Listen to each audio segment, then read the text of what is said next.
You know, it has been rumored that the president's children are not his actual children.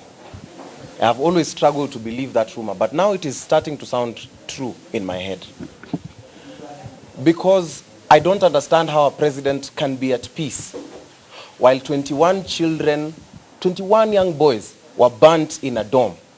He did not even care to attend that funeral.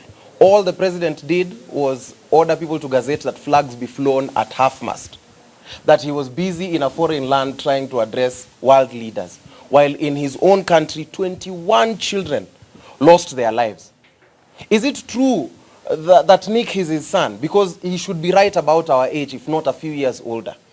What empathy, as Madris asked, that men and young men and women of this country were shot down. They did not die of a protest. They were killed by police that he commands.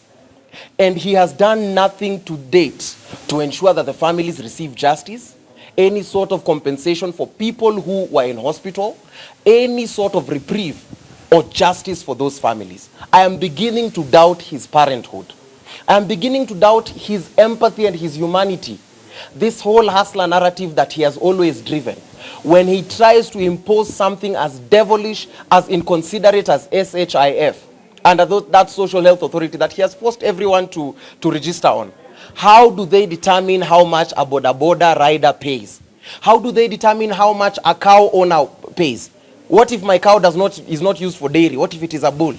What if it was a gift? These people do not care for the Kenyans. And that's what we are saying for the political class. Their time is up. And we will do it together as the youth, and we will mobilize like never before.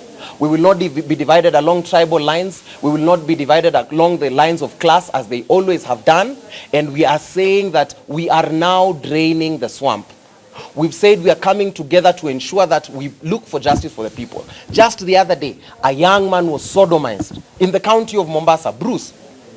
While we know that there is a law that if you feel that someone has insulted you or offended you, you can take them to court. But no. That administration has chosen to sodomize young boys. Now they've used guns, they've used the economy, they've used health, they've used lack of education, and now they're using penetration. And we've said that now as the young people, if in a week we do not get an answer, we will drive a very concerted effort towards the county government of Mombasa. And we are warning. One, we are to the IG of police, to the national government, but specifically to the county government of Mombasa.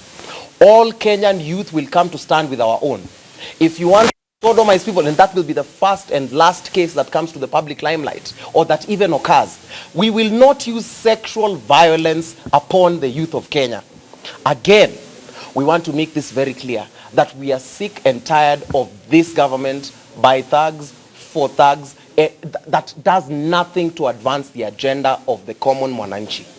We are saying that, President Ruto, your time is limited, if at all it remains. All these side shows that you're trying to give us, so do you want to impeach a deputy, you want to mask things, you want to address and abduct us, it will not happen. The abductions should be over. We are going to drive also a very concerted effort to end police brutality. And now if police want to deal with us the way thugs will deal with them, remember all sovereign power rests with the people of Kenya. If you want to deal with us as thugs, we'll deal with you the way we deal with thugs in our localities. We are calling for instant reforms, but we are also saying that in the long run, we are coming up with a united front to ensure that we will drain this swamp of every ill that bedevils it. Asante.